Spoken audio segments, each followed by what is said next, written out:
भारतीय अति पिछड़ा वर्ग महासंघ द्वारा सुरसदन में आयोजित अधिकार रैली में वक्ताओं ने आरक्षण में वर्गीकरण के लिए आंदोलन की आवश्यकता पर बल दिया। उन्होंने कहा कि पिछड़े समाज से के हक और अधिकारों के लिए निरंतर संघर्ष की आवश्यकता है। इस रैली में मुख्य वक्ता अशोक कुमार, जो उत्तर प्रदेश पिछड़ा वर्ग आयोग के सदस्य हैं। अंतिम पायदान पर बैठे पिछड़े समाज को आज तक किसी ने नहीं सुना। आज़ादी से पहले शहीद भगत सिंह ने अंग्रेजों को अपनी बात सुनने के लिए असेंबली में बम विस्फोट कराना पड़ा था। ऐसे ही अति पिछड़ा समाज को अपनी आवाज़ सरकार तक पहुंचाने के लिए निरंतर आंदोलन करने की जरूरत है, तभी सरकार के कानों तक बात आएगी। वर्तमान सरकार ने कर्पूरी ठाकुर को भारत रत्न से सुशोभित किया। इसका सीधा अर्थ है कि सरकार समाज के प्रति गंभीर है, वरना कितनी सरकार आई कितनी गई, किसी ने भारत रत्न देने का कार्य नहीं किया। राष्ट्रीय अध्यक्ष व संयोजक डॉक्टर गौरव नंद ने कहा कि पिछड़ा समाज को डॉक्टर भीमराव अम्बेडकर के बाद सबसे ज्यादा सम्मान काशीराम ने दिया। अति पिछड़ा वर्ग आरक्षण में वर्गीकरण के आंदोलन में युवाओं को आगे आना होगा, वरना भविष्य के उत्पीड़न के लिए तैयार रहें।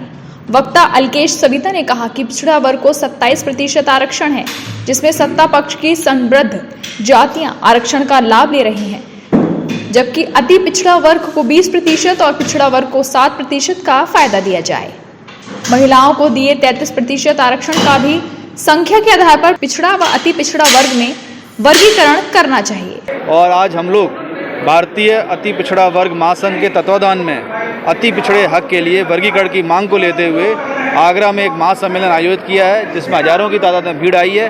और हमारी जो मांग है कि सामाजिक न्याय समिति की रिपोर्ट लागू हो और अति पिछड़े समाज को आरक्षण में वर्गीकरण करके उसका हक दिया जाए, ताकि जो जातियां आरक्षण से वंचित हैं, सामाजिक न्याय से वंचित हैं और अंतिम हाशिए पे आ गई हैं, उनका हक मिले। और इसको लेके हम सब हजारों की भीड़ में यही मांग उठा रहे हैं कि सामाजिक न्याय समिति की रिपोर्ट लागू हो, आरक्षण में वर्गीकरण हो, अति पिछड़ों को उनका हक मिले, सामाजिक न्याय व्यवस्था लागू हो। जयकिशन ठाकुर ने कहा कि अति पिछड़ा वर्ग के लिए बिहार व कर्नाटक से अलग से आरक्षण की व्यवस्था है। चंद्रपाल सिंह ने कहा कि वर्ष 1977 में छेदीलाल साथी की अध्यक्षता में एक आयोग का गठन किया गया था। उसमें पेशेवर कामकाजी जातियों को अलग से आरक्षण दिया गया था।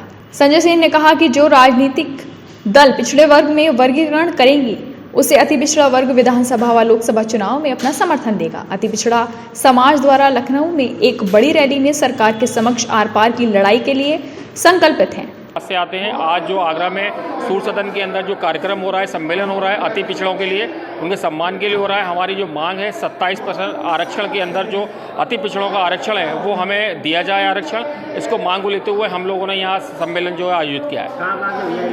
लगभग पूरे यूपी और निकटवर्ती प्रदेशों से लोग आए हुए हैं। काफ़ी भारी मात्रा में भीड़ है, पूरा प्रेक्षागृह भरा हुआ है और बाहर सड़कों पर भी लोग खड़े हुए हैं। हम लोग काफ़ी लंबे समय से सरकार से मांग कर रहे हैं, लेकिन अभी लेकिन आज जो हमारे जो मुख्य अतिथि रिकेश सेन जी आए हुए हैं, उन्होंने हमें आश्वासन दिया है, चूँकि वो सरकार में मंत्री हैं, कि हमारी मांगों को सरकार तक पहुंचाएंगे और उचित व्यवस्था करवाएंगे। सम्मेलन तो दो बातों के लिए है। पहली बात यह है कि ये पिछड़े समाज, जो अति पिछड़ा समाज है, इसके अंदर जागरूकता लाई जाए, क्योंकि बिना जागरूक हुए कोई भी समाज अपना हक हासिल नहीं कर सकता है। बेसिक बात तो यही है और ये कार्यक्रम चलते रहते हैं और आगे बड़े कार्यक्रम होंगे और इसकी अगुवाई डॉक्टर गौरव नंद जी कर रहे हैं, जो कि अपने दम पर पूरे प्रदेश से ही नहीं बल्कि दूसरे प्रदेशों से भी इतने सारे लोगों को उन्होंने निमंत्रित किया हुआ है। मंच पर दिनेश ठाकुर, राकेश ठाकुर, गिरीश नायक बंजारा और अमेठी से आए घनश्याम शर्मा ने अपने विचार रखे। अध्यक्षता चंद्रभान समाधिया ने की। धन्यवाद पवन सिंह ने दिया। संचालन पार्षद अरविंद मथुरिया ने किया। इस अवसर पर पार्षद शेर सिंह, राजू सविता, मुकेश सविता आदि मौजूद रहे। न्यूज़ के लिए हरिओम कुशवाहा की रिपोर्ट।